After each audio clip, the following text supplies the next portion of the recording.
हरियाणा की राजनीति में एक बार फिर क्रॉस वोटिंग के जिन ने कांग्रेस की नींद उड़ा दी है। लेकिन इस बार चर्चा का केंद्र चंडीगढ़ नहीं बल्कि मेवात की गलियां और चौपाले हैं। कांग्रेस ने अपने 5 विधायकों पर क्रॉस वोटिंग का गंभीर आरोप लगाया है। इनमें 2 बड़े नाम मेवात क्षेत्र के हैं। पलवल के हथीन सीट से विधायक मोहम्मद इजराइल और नूह जिले के पुन्हाना सीट से विधायक मोहम्मद इलियास।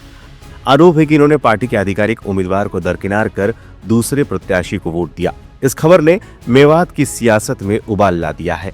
गांव की चौपालों से लेकर फेसबुक और ट्विटर तक हर तरफ बस एक ही सवाल है, क्या मेवात की ये कद्दावर नेता कांग्रेस का साथ छोड़ रहे हैं? बीजेपी इस पूरी स्थिति को क्षेत्र में अपने विस्तार के सुनहरे मौके के रूप में देख रही है। नेताओं का पक्ष और बढ़ती अटकलें। हथीन के विधायक इजराइल ने तेवर कड़े कर लिए हैं। उन्होंने साफ कहा है कि वोट देना मेरा अधिकार है और मैंने अपनी पसंद का इस्तेमाल किया। हालांकि उन्होंने पार्टी छोड़ने से इनकार किया है, लेकिन साथ ही ये भी कह दिया आगे का फैसला जनता की राय पर होगा, जो किसी बड़े बदलाव का संकेत हो सकता है। वहीं पुन्हाना के विधायक इलियास की हाल ही में मुख्यमंत्री से हुई मुलाकात ने आग में घी का काम किया है।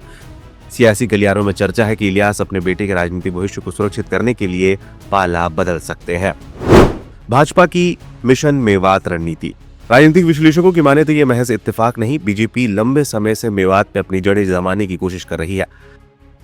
जाकिर हुसैन, आजाद मोहम्मद और नसीम जैसे बड़े नामों के बाद अब इलियास और इजराइल के रूप में बीजेपी को नई संभावनाएं दिख रही है।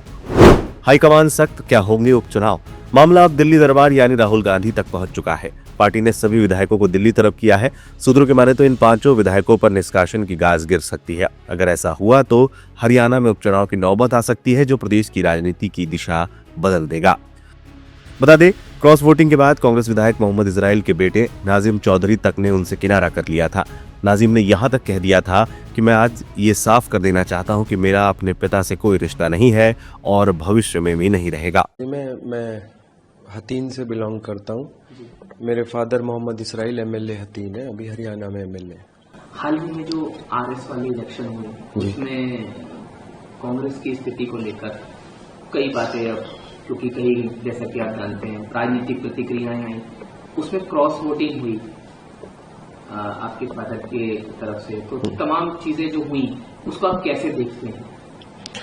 हरियाणा में 5 क्रॉस वोट हुए हैं जिनको नोटिस इशू किए गए हैं। 4 वोट इनवैलिड डिक्लेयर हुए हैं। तो वो 4 वोट्स के अभी नाम आए नहीं है बाहर। मुझे तो लगता है कि उन 4 लोगों के भी नाम आने चाहिए बाहर, जिन 4 लोगों के वोट इनवैलिड डिक्लेयर हुए हैं। क्योंकि ऐसा नहीं है कि एमएलए को कोई पूरी ट्रेनिंग दी जाती है वोट करने के लिए, और उस ट्रेनिंग में कोई इतनी, मतलब ये कोई ऐसी गलती नहीं है कि ये जानबूझ के ही होती हैं इस तरह की गलतियां। और अगर इनके नाम भी बाहर आ जाएंगे 9 एमएलए के खिलाफ, मुझे लगता है कि एक्शन होना चाहिए। मेरे फादर के खिलाफ भी होना चाहिए, मेरे फादर भी उसी में शामिल है, और ये इन 4 के खिलाफ भी होना चाहिए। मुझे ऐसा लगता है, मेरे 15-20 साल के राजनीतिक जीवन में मैंने जितना देखा है, कांग्रेस पार्टी हरियाणा में या देश में किसी की मोहताज नहीं है। अगर इनके खिलाफ एक्शन हो जाएगा, हर जगह कांग्रेस पार्टी के पास विकल्प बैठा हुआ है, कहीं कांग्रेस पार्टी कमजोर नहीं है। और अगर इसमें कोई और लीडर शामिल है, कोई बड़े लीडर शामिल है, तो उनके खिलाफ भी एक्शन होना चाहिए। अब बिल्कुल अति हो चुकी है, ये तीसरी बार हो रहा है ऐसा। तो ऐसा नहीं है कि कांग्रेस के पास बड़े लीडरों के भी विकल्प हैं, छोटे लीडरों के भी विकल्प हैं। आज से पहले भी कांग्रेस पार्टी को लोग छोड़कर गए हैं, बहुत बड़े बड़े लोग छोड़कर गए, आपको पता है। ज्योतिरादित्य सिंधिया गए, गुलाम नबी आजाद गए। क्या कांग्रेस पे कोई फर्क पड़ा? पिछले 10 सालों में कांग्रेस के खिलाफ किस तरह की बातें हुई कि कांग्रेस खत्म, कांग्रेस खत्म। यही 2024 के लोकसभा चुनाव के बाद मीडिया खुद बोल रहे थे ना कि देश में कांग्रेस जो है कभी खत्म नहीं हो सकती, इस देश के खून में कांग्रेस है।